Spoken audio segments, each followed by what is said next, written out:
Memphis doesn't care who you are.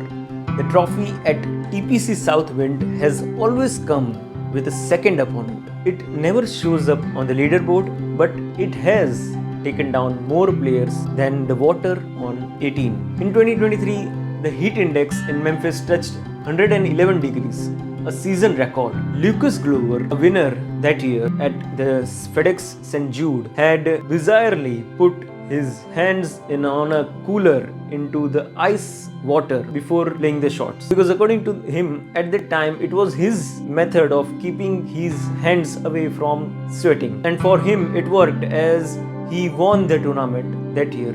But others weren't as fortunate. Harris English caddy Eric Larson looked ready to collapse on the 11th hole on Friday, needed an IV, and I'm talking about 2023, the same year when Lucas Glover won. So English brought on a local pro to be his caddy at that tournament, and later English said that it was the hottest and muggiest day he would ever play on. Now this week promises to be the same, with 96 on Thursday climbing up to 100 on Sunday, and the PGA Tour have set up 6 air-conditioned cooling stations dotted around the course for fans. Defending champ Justin Rose knows exactly what's coming, and his title defense is unglamorous: hydration and possibly a parasol. I'm considering using a parasol umbrella, because according to him, an umbrella can make him 20 degrees cooler by being under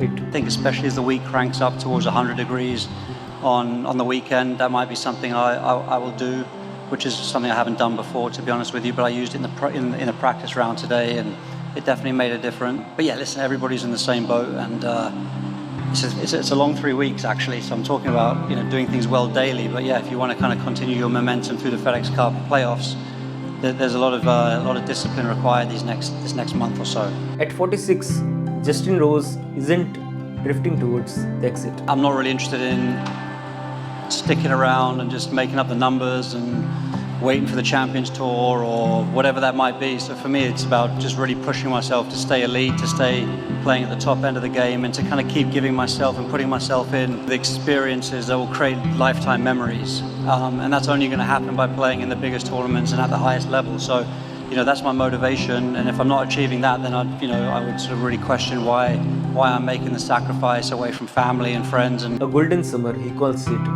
Memphis will make him prove.